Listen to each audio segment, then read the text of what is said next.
Welcome to the Cloud Security Podcast by Google. Thanks for joining us today. Your host as ever, myself, Tim Peacock, the senior PM for, a bunch of stuff in Google SecOps. And of course, Anton Chuvakin, a reformed analyst and now senior staff in Google Cloud's Office of the CISO. You can find and subscribe to this podcast wherever you get your podcasts, as well as at our website, cloud.withgoogle.com/cloud-security/podcast. If you enjoy our content and want it delivered to you piping hot every Monday, please do hit that subscribe button. You can follow the show, argue with us, and the rest of our Cloud Security Podcast listeners on the Google Cloud Security Community page. Anton, what are we talking about today? We have a returning guest. We do, and I think that in my mind, this episode is tagged difference between general purpose AI and security-specific AI, or maybe domain-specific AI. So is it an agent episode? No. Think about it. AI is becoming so smart that the need for expertise within AI is just not something people talk about a lot. They sort of assume that they can go ask a consumer grade bot about how to fix the security of their environment or how to. Okay, I'm going to skip this one joke because Tim is already smiling at me and virtually kicking me under the table. I'm not making this joke. Yes, listeners, it turns out if you podcast together long enough, you can kick somebody under a table who's 45 miles away. Correct. So this, you sort of, people start to assume that the Gen AI becomes so smart that it knows all the domains. And suddenly somebody shows up and says... And it doesn't. It does not, yes, but it's also somewhat difficult for people to comprehend. So we have expert AI and for sometimes security. Those domains are moving so fast, as you'll hear, that even if you know the domain, that's still not enough because the domain moves. Correct. So as of today, we have our guest in a few moments give an answer. But the answer is, of course, as of today, right? As of today, which by the time you watch this, listeners, might be outdated because of how fast this industry is moving.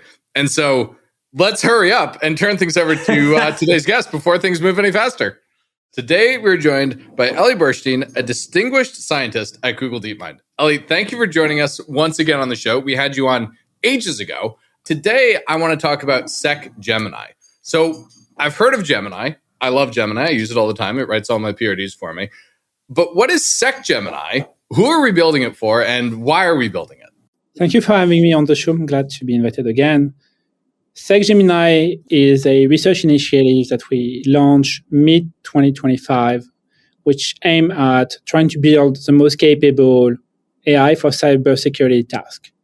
And it has evolved quite a bit. It's a research project for non-commercial use cases that we offer to partner with the community on how can we advance some of the difficult challenges of making AI useful for the cyber workforce. And those challenges are quite complex, and so we don't think you can solve them by yourself. You need everyone to put their head together and figure that out.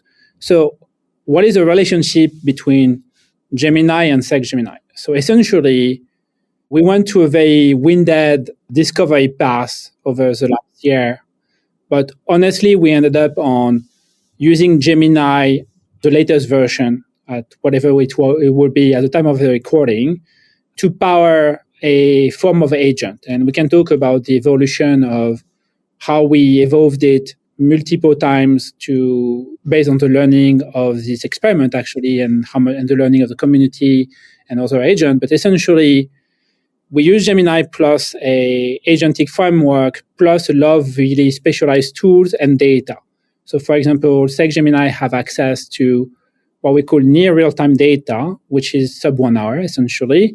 Every vulnerability, the Mandiant data, but also some access to VirusTotal, access to also other data sources about IPs, domain, and so forth. So it has the cybersecurity knowledge, the timely data it needs to be able to help cybersecurity professionals on various tasks, such as, is my system vulnerable? Well, to know that, you kind of need to know what are the latest vulnerability. Right. How vulnerable is a temporal question. It will change hour to hour. So it's not something you can bake into the Gemini main model. We are working really closely with the foundational teams to put cybersecurity knowledge inside Gemini. So Gemini should know about all the fundamental MITRE and all the fundamental, what is the buffer overflow and all those things. So foundational knowledge should be in Gemini because it's of broad applicability and long-term stability. But all the temporal thing about current attacks, right? At some point at the end of 2025, we had this Next.js remote compromise who took the world by storm.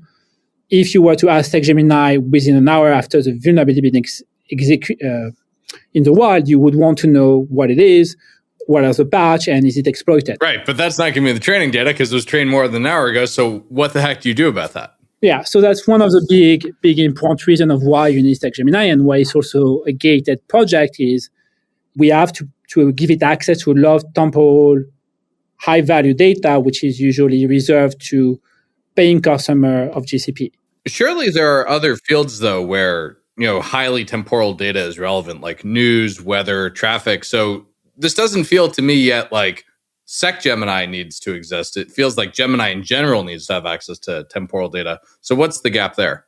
I think I call that broad agent. I think they're going to exist for many domains, actually. I think there will be a financial agent. I don't know who's going to create it, but I could imagine an agent which have access to all financial market and news and not insider, but like lot of news chatters and everything to be able to come up with better prediction will be built by someone. Like I don't want to say Bloomberg Terminal 2.0, but something along those ideas of I think they will exist. So I think there is a set, as you said, of area where you want this kind of broad temporal data, which is quite expensive to get and not necessarily interesting to the general public.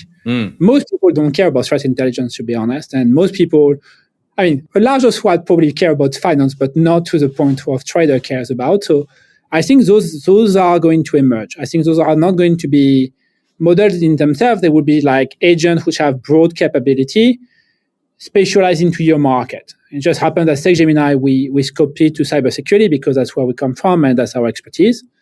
And that's where we develop the technology we think are to solve some of the challenges we all face as a community towards cybersecurity. And I think that's what it is.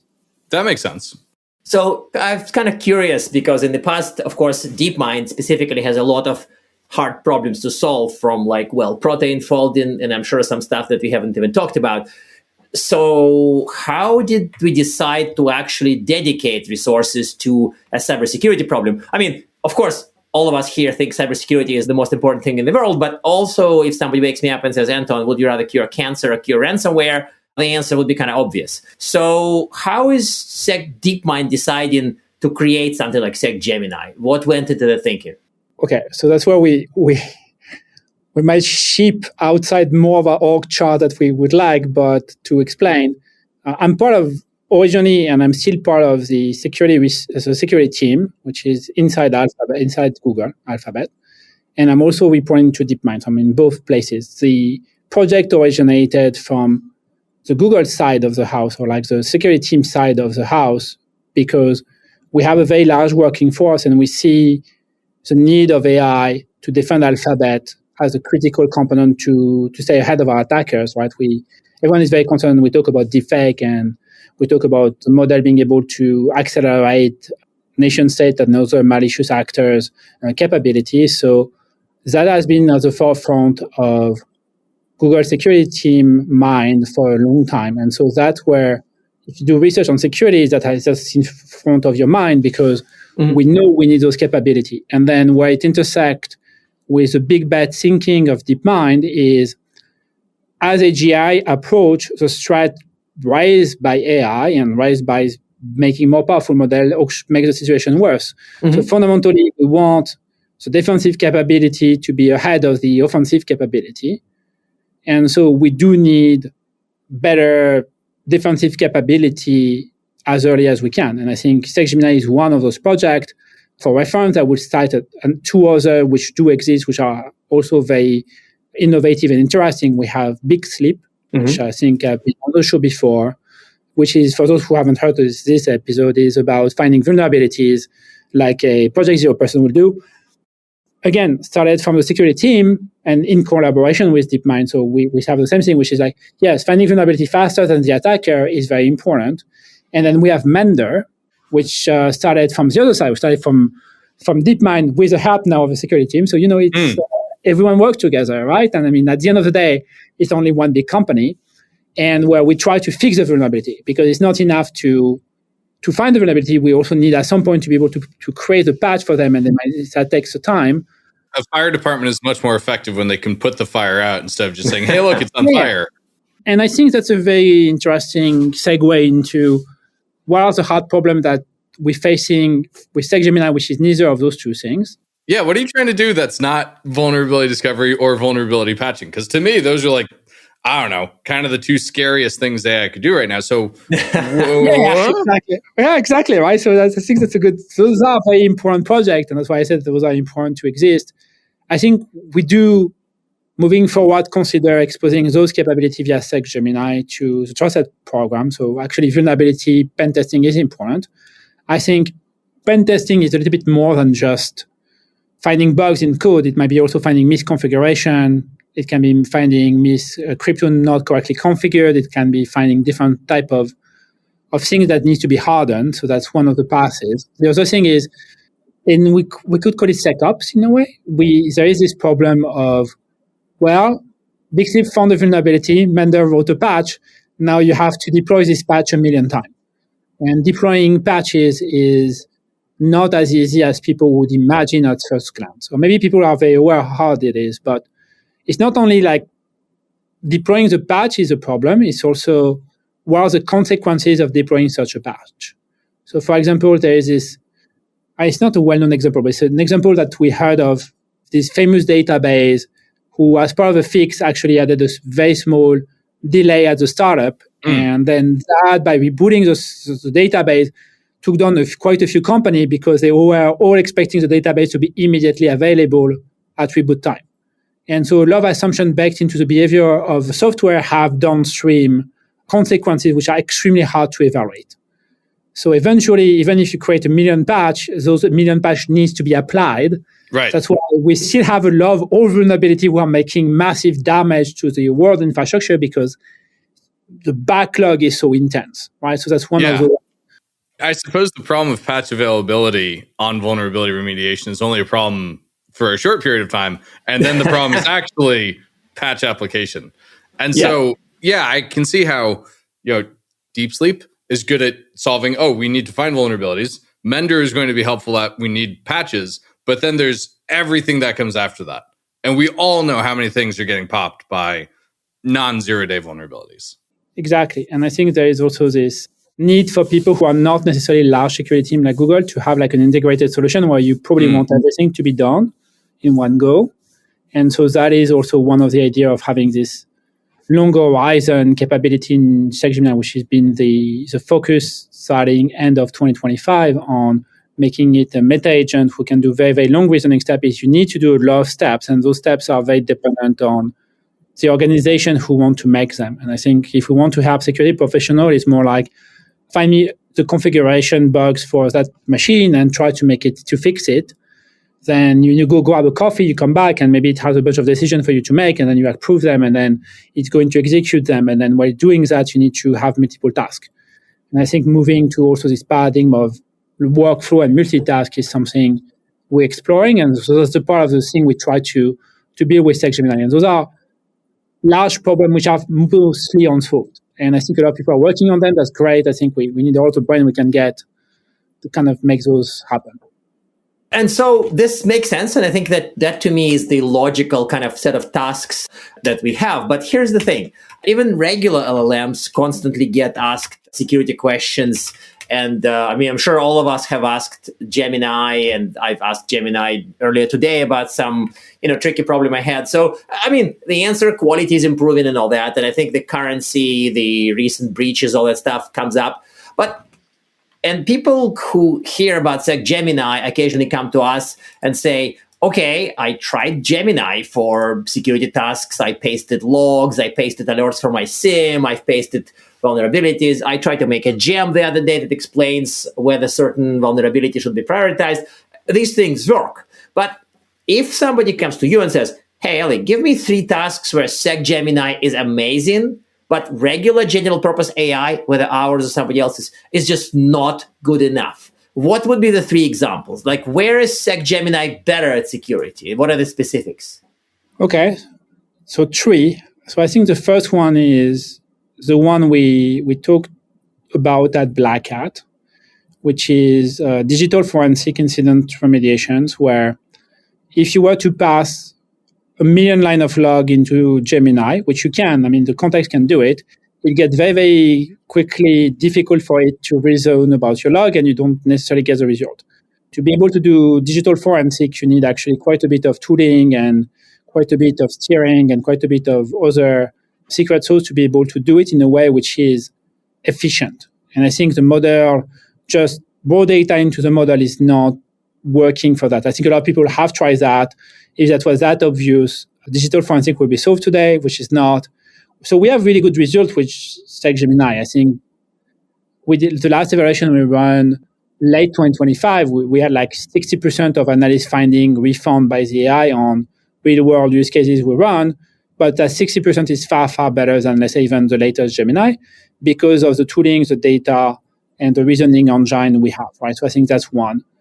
A second example is, and it's a little bit more niche maybe, is code analysis, where, for example, deobfuscation, where if you give a piece of obfuscated code to Gemini, because it doesn't have access to deobfuscating tools and it doesn't have access to knowledge about deobfuscation technique out of the bat, it might produce some result, and with the help of a Python sandbox, it will get further and it might reason and it will do, in some cases, some result.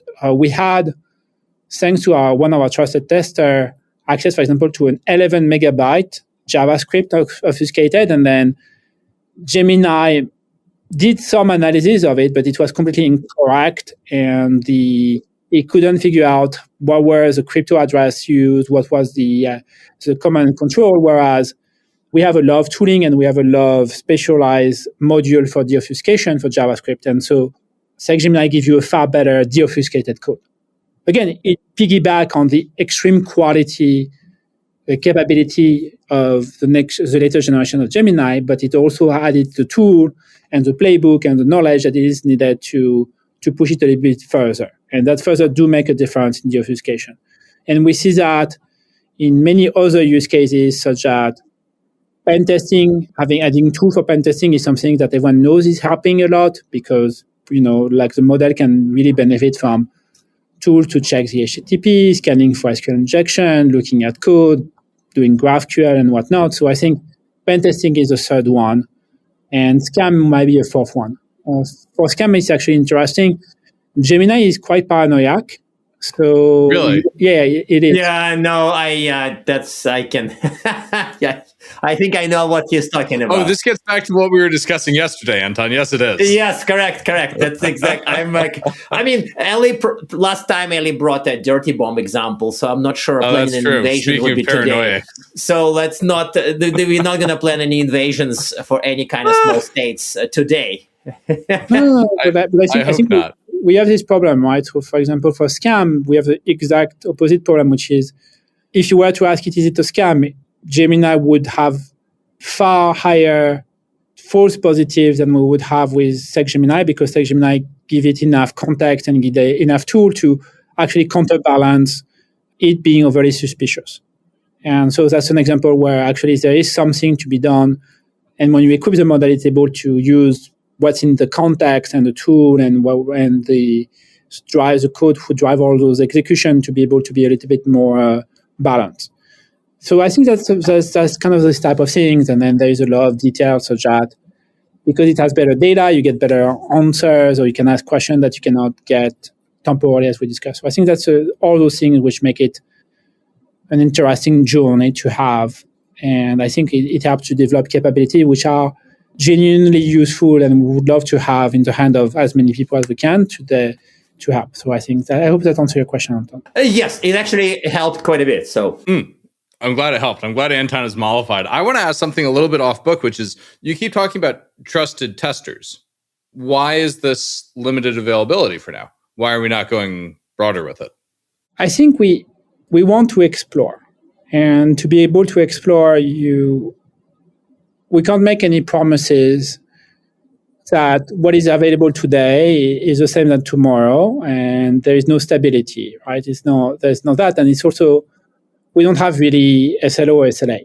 It's running well, and we had I don't remember billions of tokens processed through the system over to 2025, but we want to reserve the right to iterate quickly and to iterate with the people we work with, and we want them to give us feedback. And feedback comes through in the form of the prompt they use or how well it was doing, because it's a learning experience, right? And so it's not something. If you're a company who just want the thing to do patching for you, we're not at the stage where it is. And if you were at that stage, you could ask yourself, should it be done through Sec-Gemini directly, or is it better to put it into maybe SecOps, or is it better to put it into different part of Google? It's not clear. It's not clear if the capability should be accessed through that platform or should be accessed through normal commercial offering, a different type of commercial offering. There are many options for each of those capabilities, and some of them have very, very different interest and user base. I think people who are interested into scam detection are very different from people who want to have a better deobfuscator. Right? I think that would be a different type of. So it's not clear how those capabilities will trickle down to commercial offerings. I think the goal is to make them available to as many people as we can when we have confidence that they are in a level of quality that they can be out of the lab.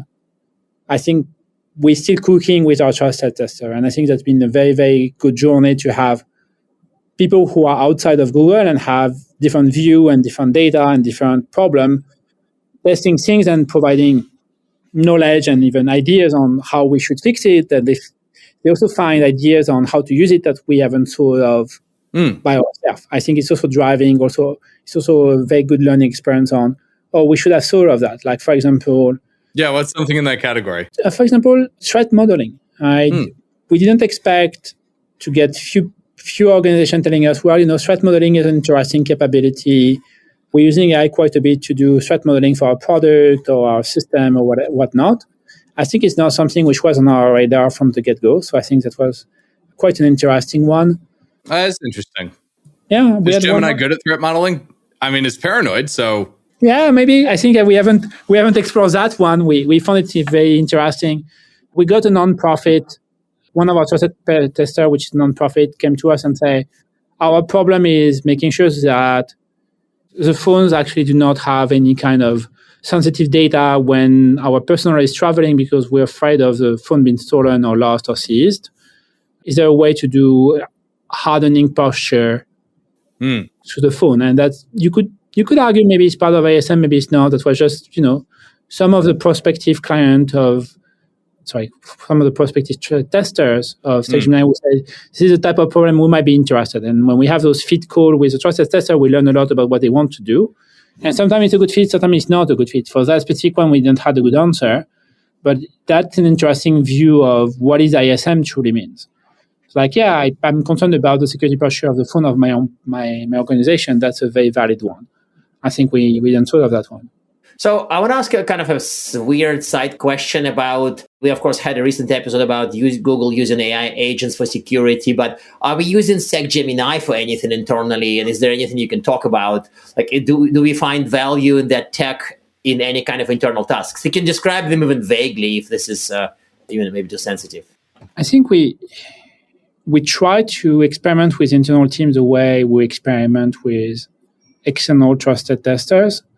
Mm-hmm. For example, the digital forensic incident remediation, the FSIR, is something which interests a lot of internal team as well for various reasons.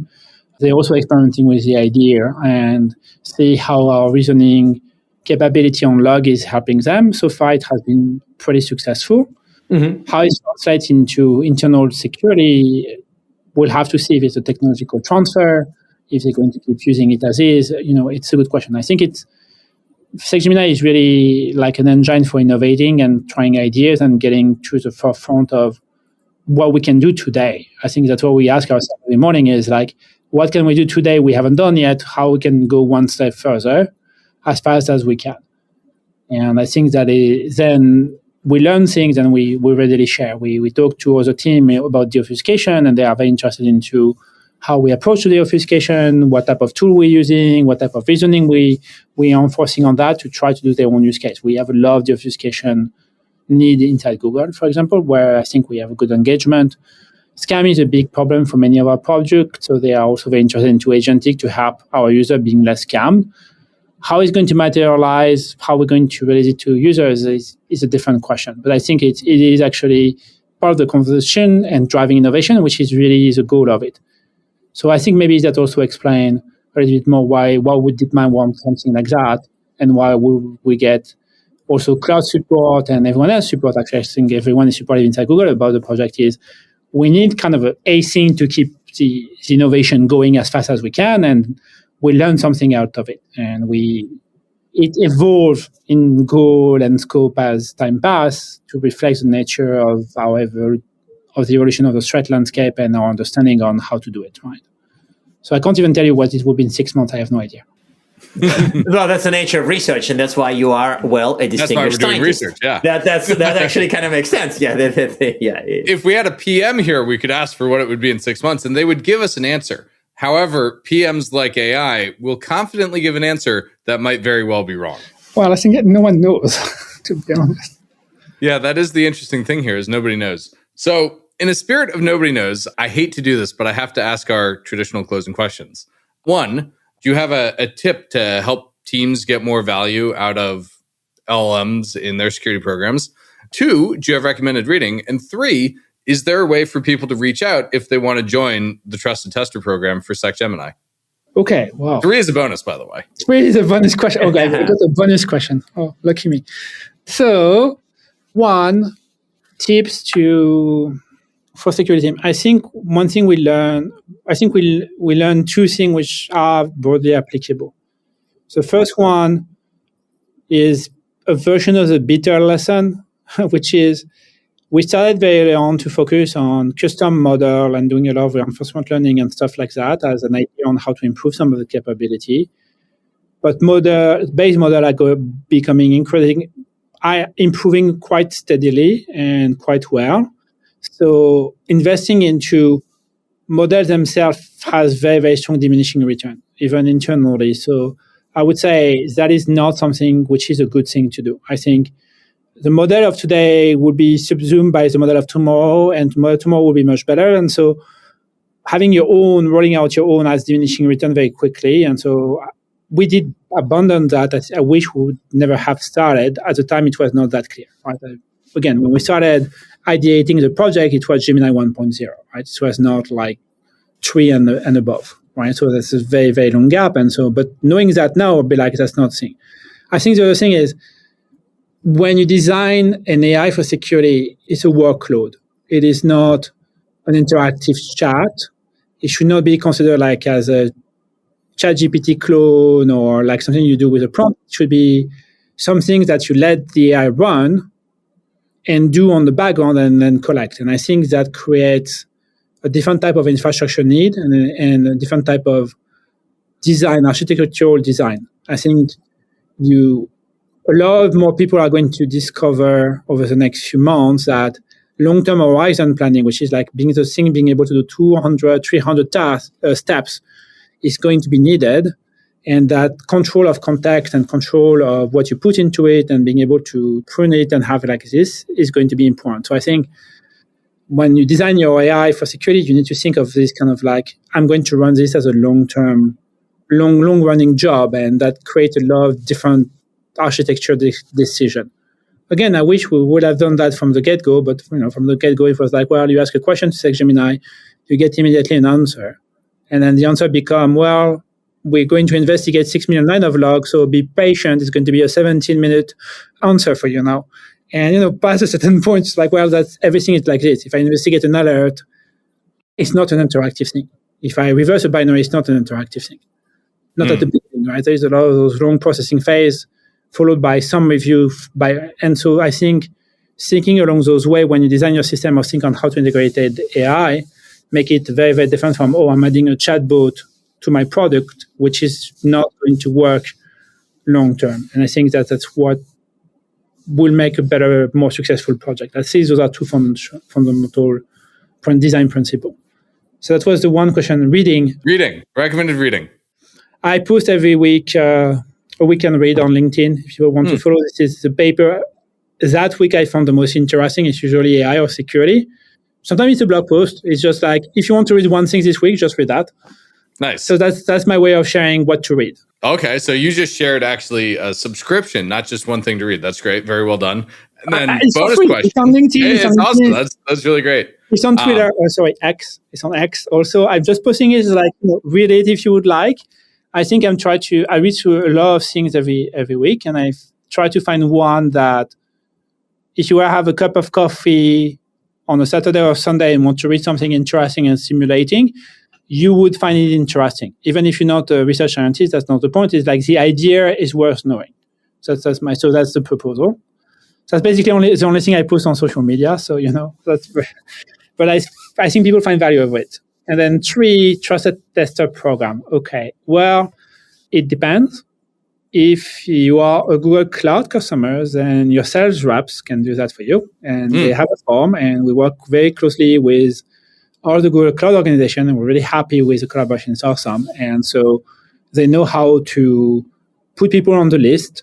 And as I said, we go through the list and we onboard very, very few people at a time, because we want to have them on a call, and we talk seriously about what is the use case, what they want to do, what we have, and try to really make it like strong, productive research partnership. So if people really want that, then they should be on the list. And then that's for Google customers. For people who are not big customers, who are university, nonprofit, and people who think they can benefit from it, I think we have from time to time a form that we send out, or you can reach out. I'm sure you can ping me on LinkedIn. Usually I add people also to the list. But again, we make no promises of how many people we can onboard, because at the end of the day, we are a research team, and we have some limited capacity to take more people, and we'd rather do better to do scale, which is very weird for Google, I know, but like this one is the reverse of the other one, where it's like, well, we rather do it like carefully. And so that's, for now, that is how it is. Now, in the future, maybe we might open up to a larger amount of people through other means, but then that's going to be announced in blog posts that we're going to publish on one of our blogs, and then we'll see. Amazing. Well, Ellie, thank you so much for joining us today. I really appreciate the dive into the world of using LLMs for security, and thank you for putting up with all of our unscheduled or bonus questions, I like to call them. I love bonus questions. Thank you so much for having me. Really, always a pleasure. And now we are at time. Thank you very much for listening, and of course, for subscribing. Please subscribe so you can get new episodes piping hot, and if you love our content, please drop us a review on your platform of choice. You can find this podcast on YouTube, Apple Podcasts, Spotify, or wherever you get your podcasts. Also, you can find us on our website, cloud.withgoogle.com/cloudsecurity/podcasts. You can argue with us on the Google Cloud Security Community site, googlecloudcommunity.com. You can follow us on x.com/cloudsecpodcast, tweet at us, email us, argue with us, and if we like or hate what we hear, we can invite you to the next episode. See you on the next episode of the Cloud Security Podcast by Google.